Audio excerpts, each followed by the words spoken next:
Head coach, যেহেতু আমরা একজন হেড কোচকে কনফার্ম করেছিলাম, অস্ট্রেলিয়ান ন্যাথান হরিটস, ওর ব্যক্তিগত কারণে ওর বাবা অসুস্থ হয়ে পড়ার কারণে একেবারে শেষ মুহূর্তে সে আসতে পারেনি, যার কারণে আমরা আমাদের যে বোলিং কোচ ছিল, গত সিজনেও ছিল টরি কলিমো, ওই হেড কোচ হিসাবে দায়িত্ব পালন করছে।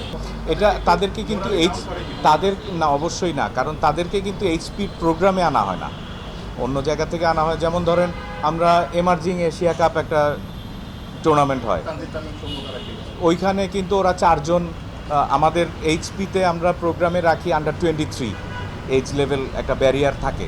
কিন্তু যখন আমরা এই টুর্নামেন্টগুলি খেলতে যাই, এমার্জিং এশিয়া কাপে কিন্তু ওরা চারজন সিনিয়র প্লেয়ারকে অ্যালাউ করে, যাদের কোনো এইজ ব্যারিয়ার নাই। তো একটা টুর্নামেন্ট খেলতে গেলে সবাই চায় যে টুর্নামেন্টটাও জিতি, বা কাপটা যদি জেতার জন্য এই সুযোগটা কিন্তু সব দেশই নেয়।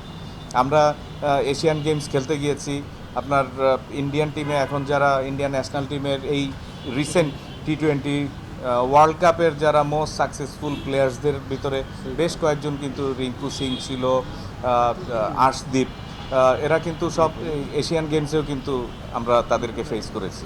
সো এটা কিন্তু একটা স্ট্র্যাটেজি, বা যেই টুর্নামেন্টে যখন সুযোগ থাকে, কিন্তু যখন আমরা শুধু এইচপির রেসিপ্রোকাল ট্যুর করি, তখন কিন্তু আমরা বাইরের প্লেয়ার নেই না, আমরা এইচপি স্কোয়াড থেকেই প্লেয়ার নেই।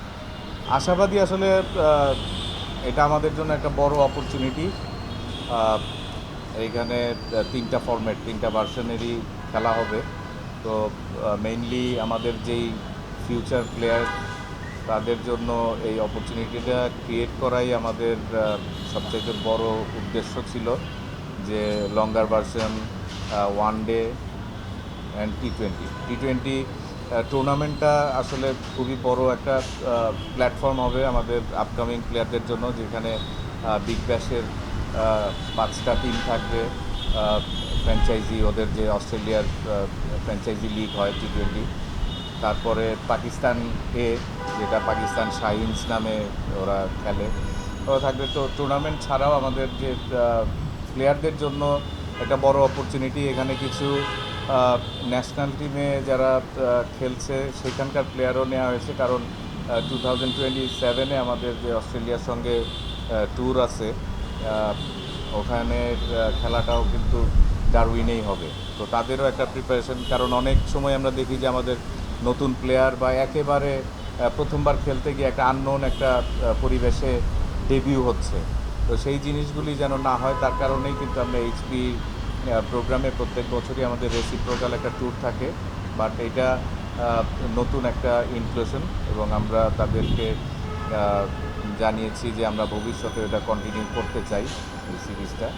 তো আসলে আমাদের উদ্দেশ্য হচ্ছে প্লেয়ারদের জন্য অপরচুনিটি ক্রিয়েট করা, সেটাকে কাজে লাগিয়ে প্লেয়াররা তাদের ফিউচারের জন্য দেশকে সার্ভিস দেওয়ার জন্য প্রিপেয়ার করবে, সেটাই আমরা আশা করি। তা তো অবশ্যই, কারণ এখানে দুইটা সাইডই আছে। আমাদের যেমন বোর্ডের তরফ থেকে আমাদের এজ লেভেল পার হয়ে আসার পরে কিন্তু এখন আরও 2-3টা প্রোগ্রাম কিন্তু আমরা ইনক্লুড করেছি, যে এরা যেন রেগুলার এই প্রসেসটার ভিতরে থাকে। আর প্লেয়ারদের ঝরে পড়া বা কন্টিনিউ করতে না পারা, বা উপরের লেভেলে না গিয়ে পারফর্ম না করতে পারাটা, এটা কিন্তু আসলে দুই পক্ষেরই ব্যাপার। প্লেয়ারেরও যেরকম অ্যাবিলিটি বা অনেকের ইনজুরি প্রবলেম হয়ে যায়, সেটা কিন্তু ভিন্ন ইস্যু। বাট আমরা চাচ্ছি যে আমাদের প্রসেসটা ঠিক থাকুক, আমাদের অপরচুনিটিগুলি আমাদের বোর্ডের তরফ থেকে যেটা করার, যে তাদের সুযোগ সুবিধাটা বৃদ্ধি করা এবং খেলার ভিতরে থাকার যে অপরচুনিটি, সেটা আমরা ধরে রাখতে চাই। এবং এর জন্যই বললাম যে এই সুযোগগুলি কাজে লাগানোর দায়িত্ব কিন্তু প্লেয়ারের। আমরা সুযোগ সৃষ্টি করে দিতে পারবো, কিন্তু সেটা কাজে লাগিয়ে নিজেকে পরের লেভেলে নিয়ে যাওয়া বা অন্য ধাপে নিয়ে যাওয়া, ইমপ্রুভ করা, এটা কিন্তু এই ফোকাসটা ধরে রাখা কিন্তু প্লেয়ারের দায়িত্ব। না, সেটা আসলে দুইটা জিনিস চিন্তা করতে হয়। একটা যেমন আমাদের ওইখানে গিয়ে ইয়াং প্লেয়ারদেরকে যেমন নতুন পরিবেশে খেলার সুযোগ, একই সঙ্গে ওখানে একটা টুর্নামেন্ট খেলতে যাচ্ছি আমরা, সেটাও কিন্তু ভালো রেজাল্ট করা একটা ইস্যু।